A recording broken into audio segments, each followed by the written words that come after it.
তৃণমূলের সাধারণ সম্পাদক তথা ডায়মন্ড হারবারের সাংসদ অভিষেক ব্যানার্জির আপ্তসহায়ক তথা পিএ সুমিত রায়কে নিয়ে বর্তমানে তোলপাড় শুরু হয়েছে রাজ্য রাজনীতিতে। বাল্যবন্ধু সুমিত রায় অভিষেকের আপ্তসহায়ক হন। এই সুমিত রায়ের খোঁজে ভোর ৩টে নাগাদ অভিষেকের কালীঘাটের বাড়িতে পৌঁছে গিয়েছিল শালবনী থানার পুলিশ। সঙ্গে ছিল কেন্দ্রীয় বাহিনীর জওয়ান এবং কালীঘাট থানার পুলিশও। কোনো একটা দুর্নীতির মামলায় অভিষেকের আপ্তসহায়কের খোঁজ করছে পুলিশ। তার সর্বশেষ লোকেশন দেখা যায় অভিষেকের বাড়ি। তাই সুমিতের খোঁজে অভিষেকের বাড়িতে পৌঁছে যায় পুলিশ। ভোর রাতে অনেক ডাকাডাকির পরও দরজা না খুললে শেষ পর্যন্ত বিপর্যয় মোকাবিলা দপ্তরের কর্মীদের ডেকে অভিষেকের বাড়ির তালা ভেঙে বাড়িতে ঢুকে চলে তল্লাশি। এদিকে অভিষেকের বাড়িতে তল্লাশির খবর শুনে রাতেই সেখানে পৌঁছে যান প্রাক্তন মুখ্যমন্ত্রী মমতা ব্যানার্জি।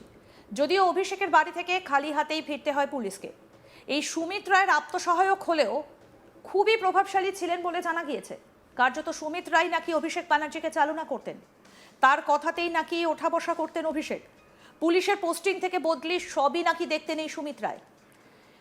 এই বিস্ফোরক অভিযোগ করেছেন বরানগরের বিধায়ক সজল ঘোষ। আজ তাক বাংলাকে দেওয়া একান্ত সাক্ষাৎকারে এই মন্তব্য করেন তিনি। একই সঙ্গে সুমিত রায়ের করা শাস্তির পক্ষেও সওয়াল করেছেন তিনি। কি বললেন এই বিষয়ে বিজেপির বিধায়ক সজল ঘোষ, শুনুন।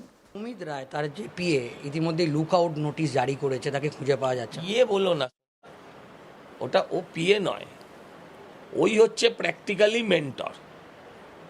অভিষেক বন্দ্যোপাধ্যায় টাকা নিত, অভিষেক বন্দ্যোপাধ্যায় স্যালারি দিত, কিন্তু এরাই অভিষেককে চালাতো।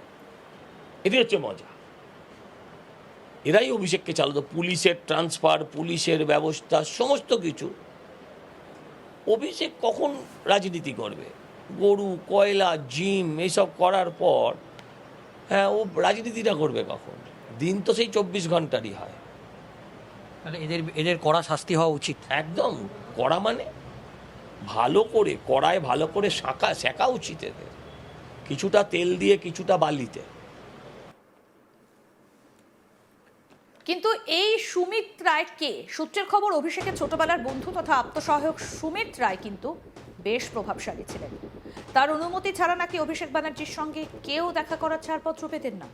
এবার সুমিত রায়কে নিয়ে বিস্ফোরক মন্তব্য করলেন তৃণমূল মুখপাত্র তথা বেলেঘাটার তৃণমূল বিধায়ক কুণাল ঘোষ। তার অভিযোগ, সুমিত রায় সম্পর্কে তিনি কোনো মন্তব্য করতে চান না। খুবই ওপর মহলের ব্যাপার। তবে একই সঙ্গে তিনি বলেন, এই সুমিত রায় জাতীয় লোকজন গোটা পার্টিটার 12টা বাজিয়ে দিয়েছে। এরা সকলে মিলে দলের পচন ধরিয়েছে। কুণাল ঘোষ বলছেন, সুমিত রায়রা যাবতীয়ভাবে চেষ্টা করেছিল যাতে তিনি মনোনয়ন না পান, কিন্তু শত্রুদের মুখে ছাই দিয়ে মমতা ব্যানার্জি তাকে টিকিট দিয়েছেন। ভগবানের আশীর্বাদে তিনি ভোটেও জিতেছেন। কি বলেছেন কুণাল ঘোষ, শুনুন। আমি একদম পরিষ্কার কথা বলছি, সুমিত রায়ের বিষয়ে আমি কোনো মন্তব্য করব না। এসব বিরাট উপদিক্কার ব্যাপার। হ্যাঁ, কার্যত তিনি মানে বস, তিনি তার ফ্যান ক্লাব হয়ে গেল। সুমিত রায় ফ্যান ক্লাব, সেই ফেরেবাজগুলো কোথায়? সেগুলোকে একবার পুলিশ কান ধরে টেনে আনো যে সুমিত রায় ফ্যান ক্লাব। আর কি হচ্ছে? সুমিত রায়কে খুশি না থাকলে অভিষেকের টাইম পাওয়া যাবে না। অর্ধেক কর্মীদেরকে হতাশ করা হয়েছে। এইসব সুমিত রায় জাতীয় লোকজন, এরা গোটা পার্টিটার 12টা বাজিয়ে দিয়েছে। ফলে আমি এসব বিরাট বড় বড় ব্যাপার, আমি সুমিত রায় নিয়ে কোনো মন্তব্য করব না। আমি ওই সেক্রেটারি ফ্যান ক্লাবের ফ্যান ক্লাব বিভিন্ন জেলা থেকে এসে আগে সুমিত দা ওই ফেসবুক পোস্টগুলো দেখুন না, এখন সব সুমিতের জন্মদিন, সুমিতের অমুক, এই সব কটা মিলে ওই জায়গাটাকে পুছিয়েছে। আমি মন্তব্য করি, আমি তৃণমূলের সৈনিক। আমি মমতা বন্দ্যোপাধ্যায়ের সঙ্গে পার্টির যত খারাপ দিন থাকুক, যারাই ছেড়ে যাক, আমাকে দল টিকিট দিয়েছিল, আমি দলের টিকিটে জিতে বিধায়ক হয়েছি। আমি বেইমানি করে চলে যেতে পারবো।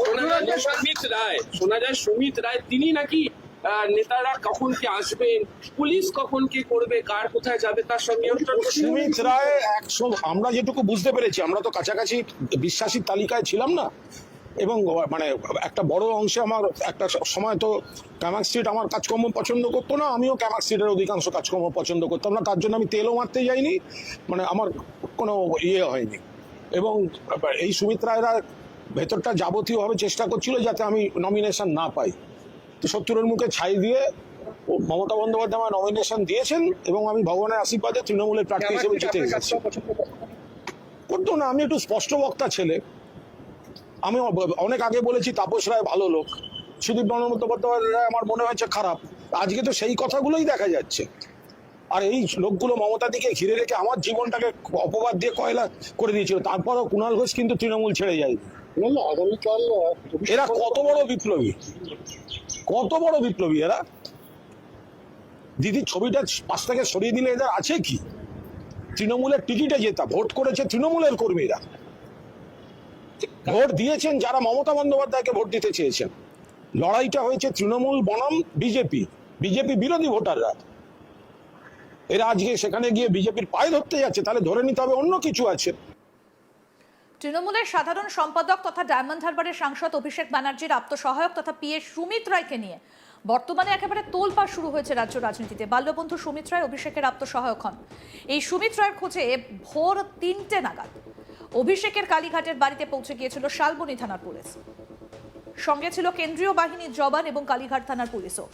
কোনো একটা দুর্নীতির মামলায় অভিষেকের আত্মসহায়কের খোঁজ করছে পুলিশ। তার সর্বশেষ লোকেশন দেখা যায় অভিষেকের বাড়ি। তাই সুমিতের খোঁজে অভিষেকের বাড়িতে পৌঁছে যায় পুলিশ। ভোর রাতে অনেক ডাকাডাকির পরও দরজা না খুললে শেষ পর্যন্ত বিপর্যয় মোকাবিলা দপ্তরের কর্মীদের ডেকে অভিষেকের বাড়ির তালা ভেঙে বাড়িতে ঢুকে চলে তল্লাশি। এদিকে অভিষেকের বাড়িতে তল্লাশির খবর শুনে রাতেই সেখানে পৌঁছে যান প্রাক্তন মুখ্যমন্ত্রী মমতা ব্যানার্জি। যদিও অভিষেকের বাড়ি থেকে খালি হাতেই ফিরতে হয় পুলিশকে। এই সুমিত রায় আত্মসহায়ক হলে খুবই প্রভাবশালী ছিলেন বলে জানা গিয়েছে। কার্যত সুমিত রায় নাকি অভিষেক ব্যানার্জিকে চালনা করতেন, তার কথাতেই নাকি ওঠা বসা করতেন অভিষেক। পুলিশের পোস্টিং থেকে বদলি সবই নাকি দেখতেন এই সুমিত রায়। এই বিস্ফোরক অভিযোগ করেছেন বরানগরের বিধায়ক সজল ঘোষ। আজ তাক বাংলাকে দেওয়া সাক্ষাৎকারে তিনি বলছেন এই সুমিত রায়ের করা শাস্তি তিনি দাবি করেছেন। কি বলেছেন সজল ঘোষ, আসুন আরেকবার শোনাই। সুমিত রায় তার যে পিএ ইতিমধ্যে লুক আউট নোটিশ জারি করেছে, তাকে খুঁজে পাওয়া যাচ্ছে না। পিএ বলো না সোনা, ওটা ও পিএ নয়, ওই হচ্ছে প্র্যাকটিক্যালি মেন্টর। অভিষেক বন্দ্যোপাধ্যায় টাকা নিত, অভিষেক বন্দ্যোপাধ্যায় স্যালারি দিত, কিন্তু এরাই অভিষেককে চালাতো। এটাই হচ্ছে মজা, এরাই অভিষেককে চালাতো। পুলিশের ট্রান্সফার, পুলিশের ব্যবস্থা, সমস্ত কিছু। অভিষেক কখন রাজনীতি করবে?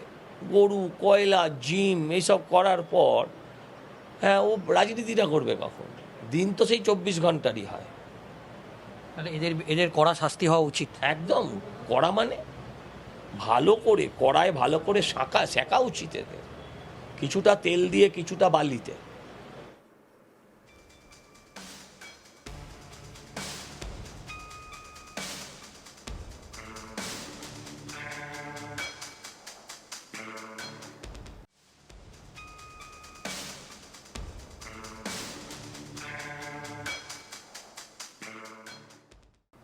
আরও আপডেট পেতে দেখতে থাকুন আজ তাক বাংলা, সাবস্ক্রাইব করুন।